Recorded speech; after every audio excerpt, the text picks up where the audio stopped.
तो कैसे हैं आप लोग। आपने एक इंसान का नाम तो सुना ही होगा, फ्लेक्स व्हीलर।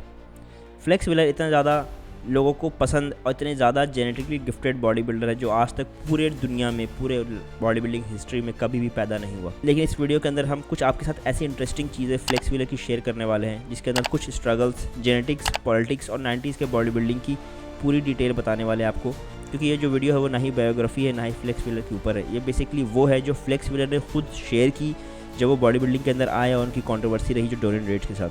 हम बहुत सारी कंट्रोवर्सी सुन चुके हैं कि किस तरीके से दोनों एक दूसरे के लिए राइवलरी थी हमेशा से, लेकिन खुद फ्लेक्स व्हीलर क्या बोलते हैं, उनकी ज़बानी क्या थी, क्या उन्होंने एक्सपीरियंस किया, इस वीडियो के अंदर हम उसके बारे में ही बात करेंगे।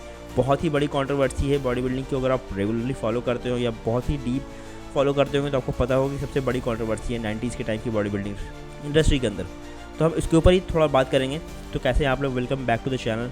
वीडियो स्टार्ट करने से पहले हम आपके साथ बता देते हैं कि इस चैनल के ऊपर हम फ्री में diet plus workout plan share कर रहे हैं उन लोगों के साथ जो भी ट्रांसफॉर्मेशन करना चाहते हैं। ये ट्रांसफॉर्मेशन सिर्फ 3 मंथ्स का होगा और इसके अंदर हम आपकी बॉडी स्पेसिफिकली किस तरह की है, क्या गोल्स है, बॉडी टाइप क्या है, उसके ऊपर ही एक स्पेसिफिक सिर्फ आपसे suitable diet plus workout plan बनाएंगे और उसको आपके साथ शेयर करेंगे। अगर आप इंटरेस्टेड हैं तो आप नीचे कमेंट बॉक्स में लिख सकते हैं I am interested with your Gmail ID.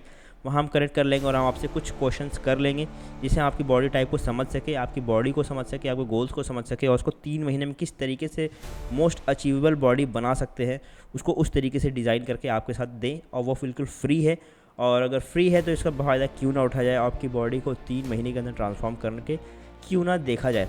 आप इतने साल से कर रहे होंगे या फिर आप करना चाह रहे होंगे स्टार्ट और आपकी बॉडी में बहुत ज़्यादा कन्फ्यूजन होगा आपको कि क्या करना चाहिए क्या नहीं, तो एक बहुत ही अच्छा गोल्डन चांस है आपके साथ क्योंकि हमारे साथ एक्सपर्ट्स रहेंगे जो आपके साथ ये सारी चीज़ें शेयर करेंगे और इट्स फ्री। तो आप 3 मंथ्स के लिए ये फ्री सब्सक्रिप्शन भी ले सकते हैं।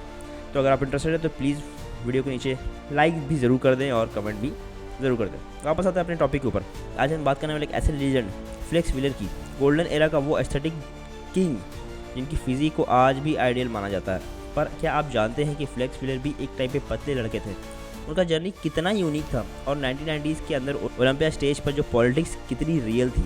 आज हम फ्लेक्स व्हीलर के अपने शब्दों में समझेंगे कि उन्होंने क्या कहा, समझेंगे उनका स्ट्रगल, उनकी जेनेटिक्स लॉटरी और उनके बारे में जो डोरियन रेड्स के बीच में जो राइवलरी थी, फेमस राइवलरी, उसके बारे में। चलिए शुरू करते हैं। तो फ्लेक्स से जब ये क्वेश्चन किया जाता है कि एक टाइम पे तो तुम बहुत पतले लड़के थे, तुम्हारे पास वो बड़े हड्डियों वाला स्ट्रक्चर नहीं था, तुम्हारे मसल्स और बॉडी का शेप एकदम इंटरेस्टिंग और बहुत ही फ़ायदेमंद था, तो फ्लेक्स व्हीलर इस पे कहते हैं कि वो बचपन से ही पतले थे, उनका बोन स्ट्रक्चर बड़ा नहीं था जैसे कि पावर लिफ्टर्स का होता है और उनका वेट सिर्फ 44 केजीज़ का था। समझिए 44 केजीज़ कितना ही कम होता है। लेकिन उनका मसल शेप जो जेनेटिक्स से मिला वो अलग था, यूनिक था और बॉडी बिल्डिंग के लिए एकदम परफेक्ट था। ये फ़ायदेमंद शेप ही उनका सिग्नेचर एस्थेटिक फिजिक की फाउंडेशन बनी। इसे कहते हैं जेनेटिक लॉटरी लगना। तो अब सवाल ये उठता है कि जब उन्होंने वर्कआउट शुरू किया तो क्या रिस्पॉन्स मिला।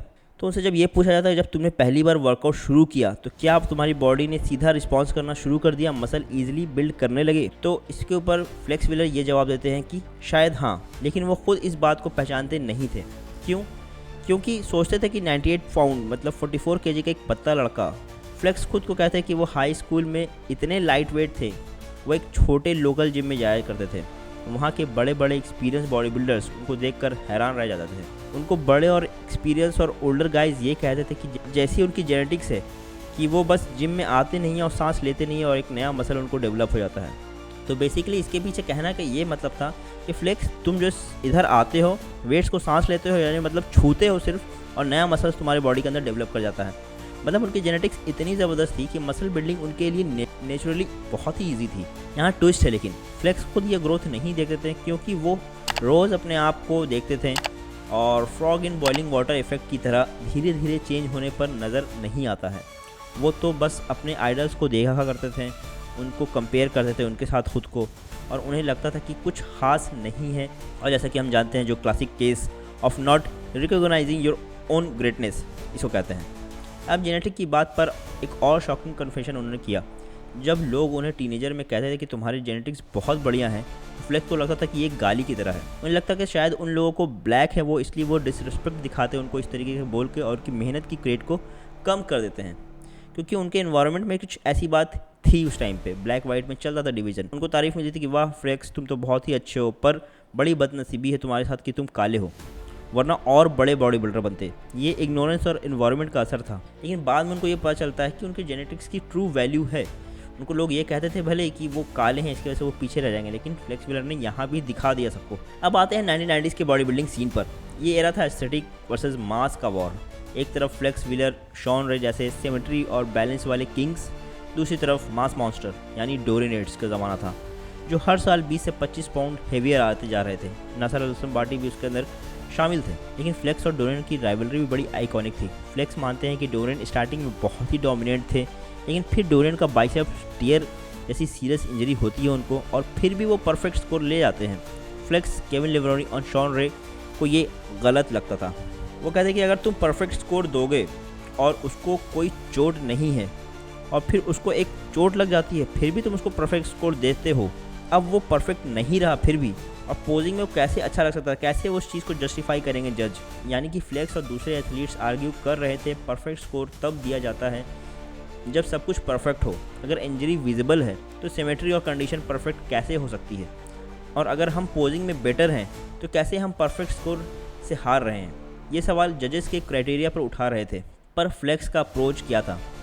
वो ओपनली कभी रिवॉल्ट नहीं करे। क्यों? पहला रीज़न, उनका फर्स्ट मिस्टर ओलंपिया था, वो बस खुश थे कि वो वहाँ प्रेजेंट है। दूसरा रीज़न, उनको पता ही नहीं था कि प्रो बॉडी बिल्डिंग सीन कितना ज़्यादा पॉलिटिकल है।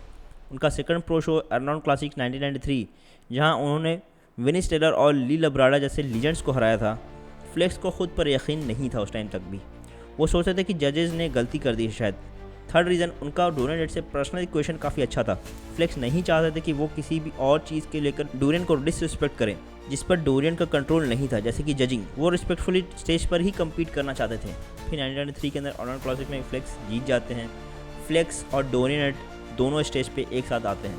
तो दोस्तों, फ्लेक्स व्हीलर की कहानी सिर्फ जेनेटिक्स की ही नहीं है, ये है अपने आप को पहचानने की स्ट्रगल की कहानी, अनबिलीवेबल जेनेटिक्स के साथ भी सेल्फ डाउट की कहानी, 90s के इंटेंस बॉडी बिल्डिंग पॉलिटिक्स कहानी, और अपने आइडियल डोरियन के प्रति रिस्पेक्ट रखते हुए कम्पीट करने की कहानी है। फ्लेक्स व्हीलर सिर्फ एक एस्थेटिक आइकन नहीं थे, वो एक कॉम्प्लेक्स कम्पिटिटर थे जो अपनी जेनेटिक गिफ्ट, अपनी इनसिक्योरिटीज़ और स्पोर्ट्स की हार्श रियलिटी के बीच में बैलेंस ढूंढ रहे थे, और यही उन्हें हमेशा इंटरेस्टिंग बनाती है। तो ये भी जान लेते कि आजकल फ्लेक्स व्हीलर कहाँ हैं। उनको जर्नी में एक और बहुत बड़ा ट्विस्ट था जो कि 2019 में आया था। फ्लेक्स को अपनी राइट लेग्स गंवानी पड़ी थी, नी के नीचे से उनका पैर हटा दिया गया था, कट कर दिया गया था, उनको एम्पुटेट करना पड़ा। क्यों?